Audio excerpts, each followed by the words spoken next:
ॐ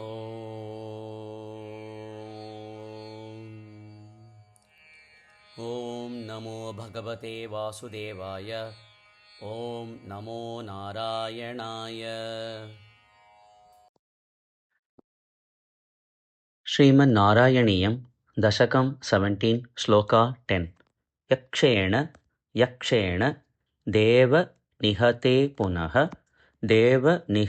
पुनः उक्तमे अस्मिन् देव निहते पुनः उक्तमे अस्मिन् देव निहते पुनरुक्तमे अस्मिन् देव निहते पुनरुक्तमे अस्मिन् यक्षेण देव निहते पुनरुक्तमेऽस्मिन् यक्षेण देव निहते पुनरुक्तमेऽस्मिन्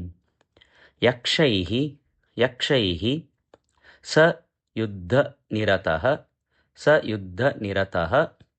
यक्षैः स युद्धनिरतः विरतः मनु उक्त्या विरतो मनोक्त्या यक्षैः स युद्धनिरतो विरतो मनोक्त्या यक्षैः स युद्धनिरतो विरतो मनोक्त्या यक्षेण देव निहते पुनरुक्तमेऽस्मिन् यक्षैः स युद्धनिरतो विरतो मनोक्त्या शान्त्या प्रसन्नहृदयात् धनदात् उपेतात्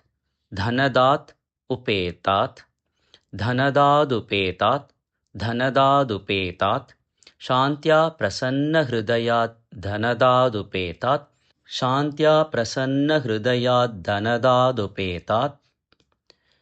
त्वद्भक्तिम् एव सुदृढाम् अवृणोत् महात्मा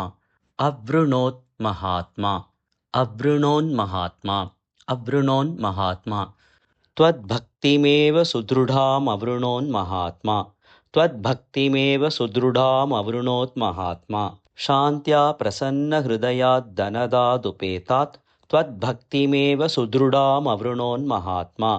शान्त्या प्रसन्नहृदयात् धनदादुपेतात् त्वद्भक्तिमेव सुदृढामवृणोन् महात्मा यक्षेण देव निहते पुनरुक्तमेऽस्मिन् यक्षैः स युद्धनिरतो विरतो मनोक्त्या शान्त्या प्रसन्नहृदयात् धनदादुपेतात् त्वद्भक्तिमेव सुदृढामवृणोन् महात्मा यक्षेण देव निहते पुनरुक्तमेऽस्मिन् यक्षैः स युद्धनिरतो विरतो मनोक्त्या शान्त्या प्रसन्नहृदयात् धनदादुपेतात् त्वद्भक्तिमेव सुदृढामवृणोन् महात्मा यक्षेण देव निहते पुनरुक्तमेऽस्मिन् यक्षैः स युद्धनिरतो विरतो मनोक्त्या शान्त्या प्रसन्नहृदयात् धनदादुपेतात् त्वद्भक्तिमेव सुदृढामवृणोन् महात्मा यक्षेण देव निहते पुनरुक्तमेऽस्मिन् यक्षैः स युद्धनिरतो विरतो मनोक्त्या शान्त्या प्रसन्नहृदयात् धनदादुपेतात् त्वद्भक्तिमेव सुदृढामवृणोन् महात्मा।